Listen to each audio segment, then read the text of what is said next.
Abatulaba abalaba Bukedde TV1 abalaba emboozi z'omukenkufu temukoze ensobi nga bulijjo mwami wamwe omukenkufu Nyanzi Julius tuse ne programu yaffe emboozi z'omukenkufu naye olwaleero njagala tutunuulire ku nnima ya stevia. Stevia tumulabye ye gold ye zaabu w'ebimera olw'emigaso gy'alina eri obulamu bwaffe ate n'engeri gy'atusobola okutuyambamu okufuna ensimbi. Kati leero mu mbeera eno ey'obwavu mu mboozi z'omukenkufu zino tuvuddeyo tulabe nti tutunuulira obwavu obusumbwa abantu n'engeri gye basobola okubugoba kubanga obwavu mpologoma bwe twerwanako ekulya nga tukozesa ebintu byaffe bino eby'obutonde. Leero njagala tuyogere ku nnima ya stevia. Nga bwe tulabye nti stevia kya bugagga, leero katutunule ku nnima. Katandike n'omuntu oyo ali atulaba ng'alina lubalaza naye nga yeetaaga okulima sukaali w'obutonde ono. Mupangisa landiroodi we amukugira tamukkiriza kusala kugendako wa neighbor nti oba beeko space gy'akozesa naye nga yawe yamuwa waalina okukoma. Nkugamba gwandaba essaawa zino ng'oli mupangisa naawe osobola okukola sente zino ozikoze otya. Bw'ojja waffe w'omukenkufu n'ofunayo omukebe gwa sukaali guno ogumu bwe gutyo gwenkana kira 5 sukaali w'obutonde ono stevia nkuweerako endokwa yaweerere. Kati endokwa eyo gye nkuwadde ey'obwereere tekumala nga mumaanyi nti ntono nnyo. Nange natandika n'endokwa emu n'enzizaaza era bwentyo bwe ngenda okuyigiriza leero okuzaaza endokwa zino olabe nti naawe ofuna ku bugagga. Nti bw'oba ofunye endokwa eno ey'obwereere gye mba nkuwadde gikwate ogitwale ewuwe waka osooka ogiteeka awali ekisiikirize. Bw'oba olina abaana ku miziga abalina effujjo nga boonoonayonoona ebintu giteeka awali eddinisa ebe nga osobola okufuna ekitangaala kubanga ebirime byonna ebyakiragala byetaaga nnyo ekitangaala ng'era ne stevia mw'omutadde.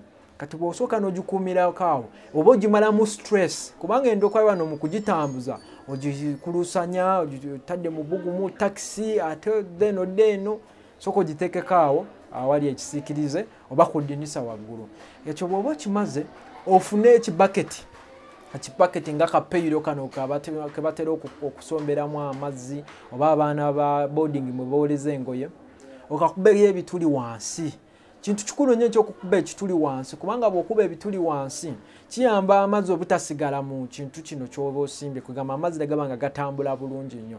Bw'oba tolina peyiro osobola ofuna akadeeya kano nga mwe bapaakinga omuceere oba sukaali oli omulala ow'ebikajjo gw'ogenda okuvaako olwaleero okafune bulungi okateekemu ettaka naye nga tonaabateekamu ettaka yenno. Stevia ayagala ettaka eddungi. Kati ekyo bwe kinaggwa ng'olaba akamera ako kakutte mu ttaka kano aka stevia sukaali w'obutonde ono kasalemu olulimi bw'okasala kajja kukola amatabi nga wano bw'olabye kakoze amatabi nti kaali kalokwa kamu ne bwe twakasala kati kakoze ettabi 1, 2, 3 ate ne wansi wano kaleese omwana katono. Omwana ono osobola okumukwata n'omunegulako mpola n'osimba era mu kibaafu ekirala. Kati olaba eyabadde afunye endokwa emu ey'obwereere bw'otandise okufuna 2 bw'otyo ogende ng'ogaziwo oweze endokwa 100. Kati mu myezi 2 endokwa zaffe zino zijja kuba ziweze ate nga n'amakoola geeyongedde kubanga teweerabira nti oluvannyuma lwa wiiki 2 olina okusalamu olulimi kakole amatabi. Bw'oba olina ku kigimusa osobola okafuuyirako ku kigimusa ate nga stevia eno talumbibwa nga bwe mulaba bino ebirime byammwe nti kasooli obusaanyi bumulumba ate ne mukola loosi naye n'akatale weekali ate n'abaalimye mugula kiro njugula $3 okusinziira ku mutindo wakati w'emitwalo 2 n'emitwalo 3 ng'ate n'ebweru w'eggwanga mutambuza mutwalayo kubanga nze tuuse ku level ekolamu sukaali ono w'amazzi nti ye katonda obutondo kw'oteeka mu caayi ne weenywera n'obanga obulamu buba bulungi.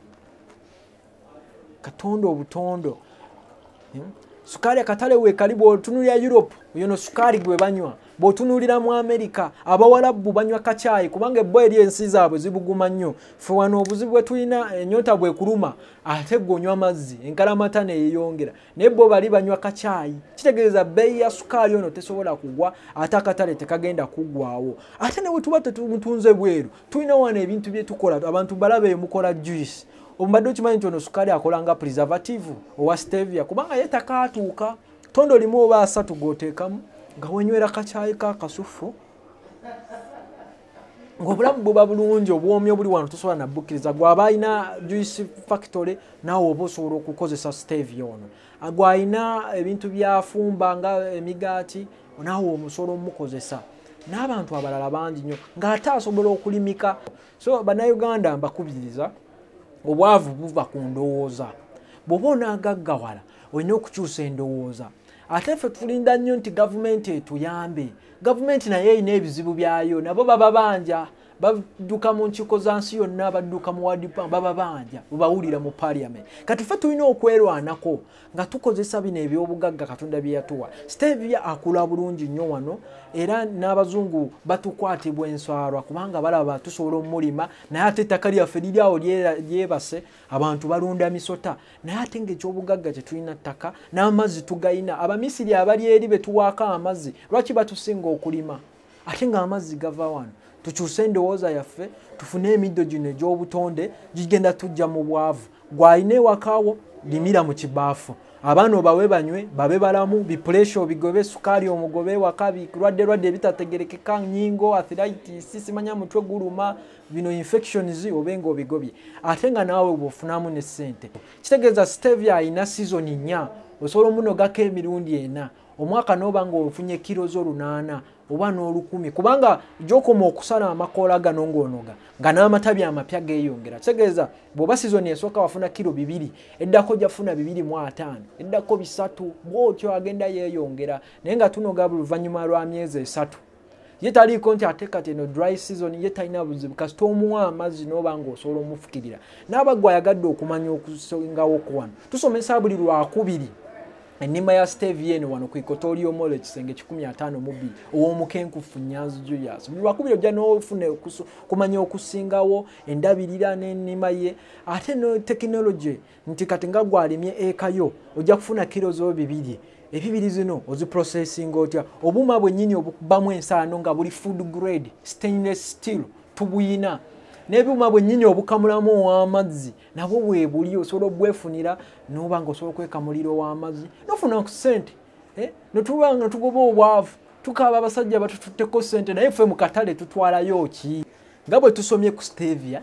Kino kye kimu ku kintu ekitono kye tulina wano ku Prof Bio Research. Tulina ebintu bingi nnyo ebigenda okyusa enfuna yaffe ebigenda otugobako obwavu ebintu bye twalowoozanga nti basobola bikolera bweru wokka nga nene wano tubikola.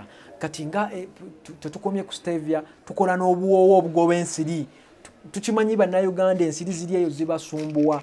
Tulina tekinologi yagoba ensiri ng'akozesa obuwoowo obw'obutonde bajjajjaffe bwennyini bwe baakozesanga ng'etteete kalitunsi era nga n'endokwa zino ez'ebintu bwe biti tuziina ng'ate tulinamu n'obuno bwennyini obw'oku mubiri bwe tulowooza nti Bawarabu n'Abaspaana oba Abaspanish be basobola obukola. So kati tulinawo ono eno tekinologi egoba ensiri tugiyiza mu bbumba oteekayo kakando wansi awo n'amazzi n'ofuuwamu akawoowooko ennyumba yo neewunya bulungi ate mwana wattu n'ogoba n'ensiri naye nga bino byonnyini kalitunsi ono naye tumuyina wano tujja mwogerako wano era mulabe engeri gye tusobola omukolamu perfume ne tuba ne perfume ez'obutonde kati ng'ebimuli byeyo bye musuuleyo ku mikolo mbalaba abamu mwetegeka mudduka mugenda ku mbaga naye ebimuli ebyo bye muleka eyo zaabu bye tufuna ne tubikamula kati ng'ebya jasmine rose ne tukola system n'oteeka mu nnyumba yonna neewunya bulungi ate nawe ne weekubako munnaaye buli agoyitako yayagala okugoberera olw'akawoowo kano akasufu si bye bino bya uniform nti akawoowo kooguze n'omulala kakola ki kagula n'ebintu ebirala bingi nnyo bye tugenda okulwa nga tusomako mu mboozi z'omukenkufu ebisobola tujja mu bwavu ng'okwekolera ebijimuso eby'obutonde obadde okimanyi nti biocarbonate of soda oyo gw'oteeka mu chapati ne mu mandaazi ne paani akola ekijimusa. Obadde okimanyi nti yeast ono gwe muzikozesa okuzimbulukusa emigaati n'ebintu ebirala kyekigenda tutaasa buno obuwuka obututawaanya nga kiwotoka n'ebintu ebirala bingi nnyo. So nsigadde ndi omukenkufu Nyanzi Julius tosuwanga buli ssaawa 7:30 emboozi z'omukenkufu ogenda kukenkuka ogenda kuyiga bingi ogenda kukyusa obulamu bwo ogenda kukyusa ensi yo. Mwebale kumpuliriza nsigadde ndi omukenkufu Nyanzi Julius okuva ku Equatorial Mall ekisenge 152 Mukama abakungu.